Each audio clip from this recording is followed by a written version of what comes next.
membuat satu video tutorial untuk melakukan analisis confirmatory factor analysis melalui Jamovi.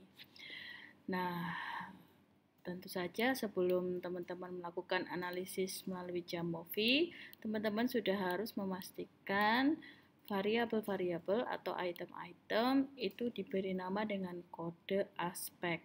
Begitu ya.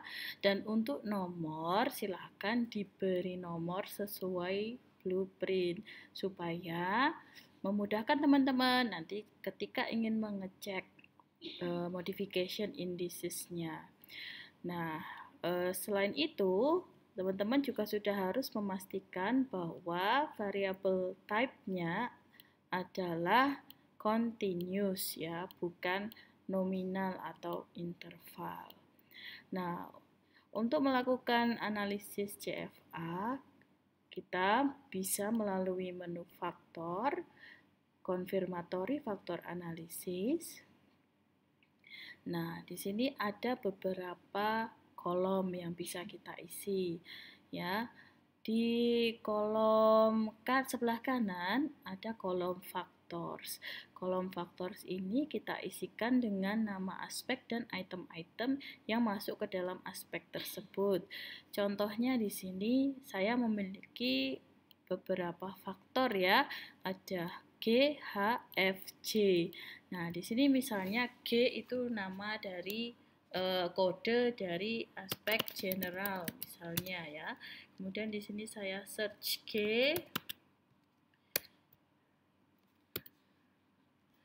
Dan saya masukkan item-item yang sudah saya kodekan. Jadi di sini ada 7G. Nah, ini tinggal kita drag ke kolom yang tulisannya drag variable here. Kemudian kita tambahkan lagi new factor H ya. H misalnya adalah kode dari faktor height. Ini bisa tinggal kita search di sini H, akan keluar semua ya. Ada 5H di sini. Langsung kita drag saja ke kolom H. Selanjutnya faktor F, misalnya saya beri nama fierce.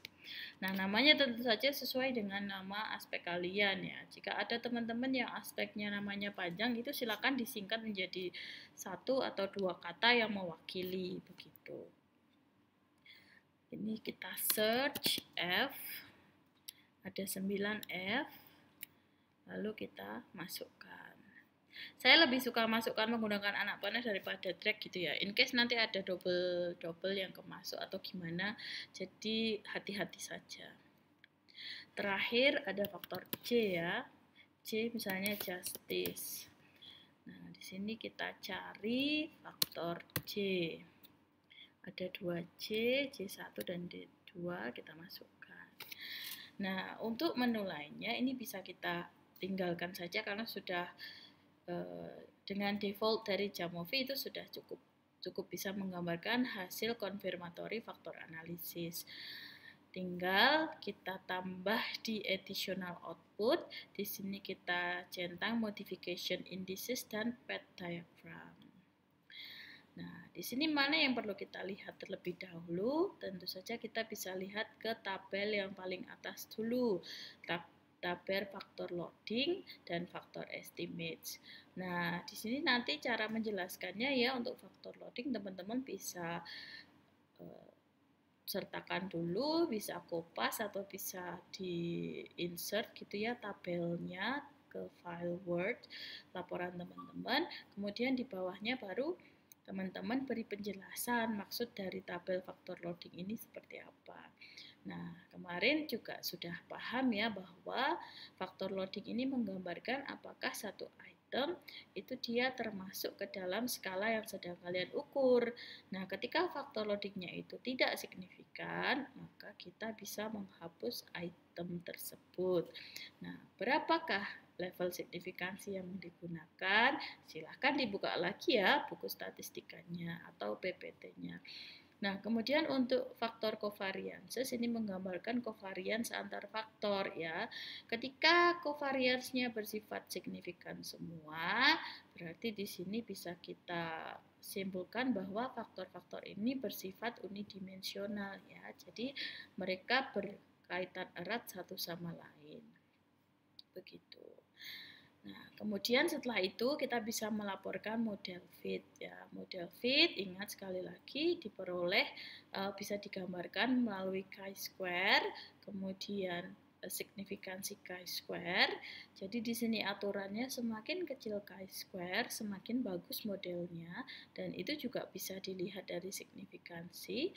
Hanya saja chi-square ini sangat lemah terhadap sample size atau jumlah responden begitu. Jadi kita tidak bisa menggunakan chi-square saja. Maka dari itu kita juga perlu membaca skor GFI, CLI dan RMC dengan patokan CFI dan CLI itu minimal 0,9. Kemudian RMC berada di antara 0,5 hingga 0,05 hingga 0,08 dengan lower di atas 0,05. Nah, tentu saja pasti nanti hasil yang kalian peroleh tidak langsung bagus ya. CFI dan TLI-nya bisa jadi di kisaran 0,5 atau 0,6 ya, itu tidak masalah karena kan kita baru latihan ya. Jadi pasti hasil teman-teman membuat alat ukur itu juga belum langsung yang bagus atau sempurna. Jadi tidak masalah. Nah, kemudian ketika faktornya ini sudah cukup fit dan kita lihat di MI ini sedikit merah-merahnya, teman-teman bisa berhenti di sini. Nah, tapi ketika memang model ini belum fit dan masih bisa ditingkatkan, kita bisa melihat ke tabel modification indices ya. Tabel modification indices ini menggambarkan item-item di faktor tertentu yang dia juga ada kemungkinan untuk masuk ke faktor lain ya. Jadi misalnya ini item-item G ini kan kosong di general. Ini artinya dia ya karena dia memang item-item dari faktor general. Nah, ketika ada item G yang memiliki modification indices tinggi di faktor lain, itu artinya kemungkinan dia juga bisa masuk ke faktor lain begitu. Nah, cuman ada dua hal yang harus diperhatikan. Untuk memindah item ke faktor lain, jangan dilakukan hanya berdasarkan modification indices, karena kita juga harus melihat kesesuaian konten antara item dengan faktor. Jadi kalau tidak sesuai ya jangan dipaksakan. Kemudian setelah dipindah, kita juga harus melihat apakah terjadi peningkatan pada model atau tidak. Kalau ternyata modelnya malah menurun, berarti memang tidak seharusnya dipindah, begitu ya. Jadi ini bukan patokan yang harus kalau merah-merah harus dipindah, ya jangan. Nanti kamu bikin skalanya jadi hancur ya. Jadi bertukar-tukar posisi itemmu. Nanti jadi kayak monster begitu. Nah, ini saya kasih contoh untuk mengeluarkan. Jadi misalnya item G7 ini kan harusnya di general, tapi ternyata dia memiliki MI yang tinggi di justice. Kemudian saya cek kontennya, oh ternyata memang overlapping dengan item-item yang ada di justice. Oleh karena itu G7 saya keluarkan. Kemudian saya masukkan kembali. Saya masukkan kembali ke faktor justice. Oke, di sini ya. Masukkan kembali. Nah, kemudian kita tunggu apakah ada perubahan di modification indices dan juga di model fit. Nah, di sini kita lihat G7 MI-nya di general cukup tinggi tapi tidak setinggi tadi ya. Kalau tadi 44. Dan ini kemudian untuk model fitnya ternyata membaik. Chi-square-nya turun, kemudian CFI dan CLI-nya naik, RMC-nya dia lebih ke tengah-tengah antara 0,05 hingga 0,08. Oh, berarti memang ada peningkatan model ketika item G7 ini dipindah ke faktor justice.